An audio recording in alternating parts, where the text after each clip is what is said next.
市长罗秀燕鼓励台中的团体招团到花莲来观摩旅行，目标是100团。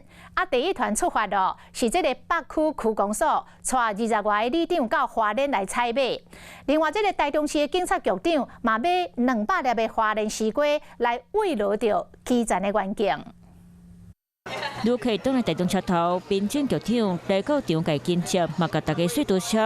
北区公所里长招团到花莲参访交流，用行动支持当地观光经济。客家小炒的老板娘就是讲到几乎快要哭出来，因为从4月份以后到现在，我们是第一团客人，所以说他觉得台中非常温暖，然后给他更大的信心。4月初3，地动升等花莲，台中市警察局买200粒花莲大西瓜来送予基层警察。未来今年的一些严谨的绩优旅游活动，都规划尽量往花莲去旅游。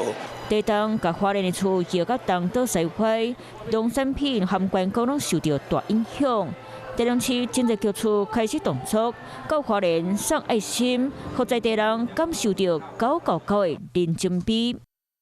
Hello， 我是林明瑞。想要抢先掌握最及时的新闻资讯吗？赶快订阅、按赞、开启小铃铛，锁定我们华视新闻的 YouTube 频道。